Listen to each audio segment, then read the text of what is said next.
air mata ke anak kecil, Pak. Kebetulan dengan dari bro. Iya. Iya, saya keluar. Iya, saya keluar. Tahu kita kirim gas. Iya, saya keluar. Iya, saya. Salah satu saksi hidup tragedi Kanjuruhan, Yohanes Prastio menceritakan momen saat dirinya berinisiatif memohon kepada personel polisi agar tidak menembakkan gas air mata ke arah tribun. Melalui program narasi yang ditayangkan di YouTube Najwa Shihab pada Kamis 6 Oktober kemarin, Yohanes Prastio menceritakan kejadian naas di Stadion Kanjuruhan itu.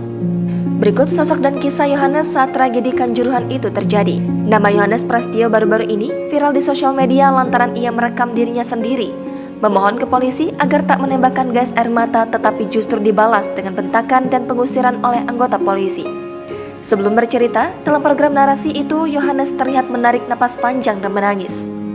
Ia mengaku sebenarnya tidak berinisiatif untuk turun ke lapangan dan meminta polisi berhenti menembakkan gas air mata ke arah tribun.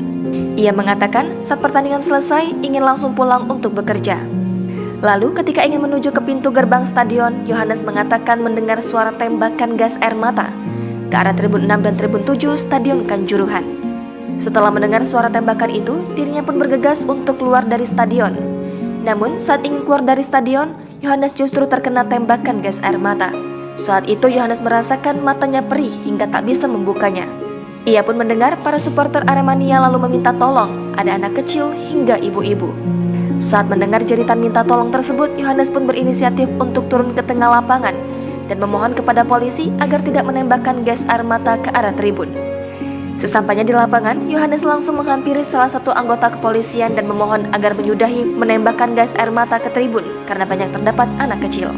Polisi yang dihampiri pun mengiyakan permintaan Yohanes dan meminta agar memberitahu teman-teman Aremania agar tenang.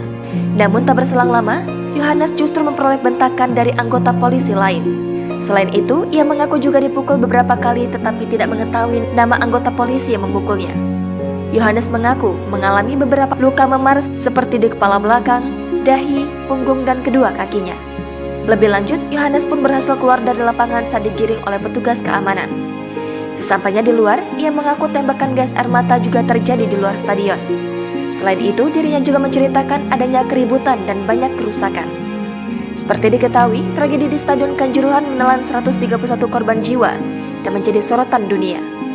Pada perkembangannya, Polri telah menetapkan 6 tersangka, yaitu Direktur PT LIB Ahmad Hadian Lukita, Ketua Panitia Pelaksana Arema FC Abdul Haris, Security Officer Arema FC Suko Sutrisno.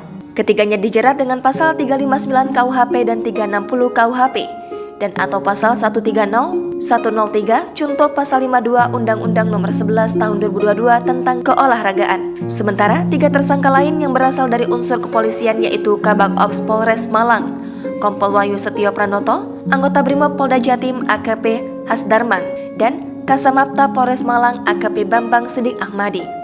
Mereka disangkakan dengan pasal 359 KUHP dan atau pasal 360 KUHP.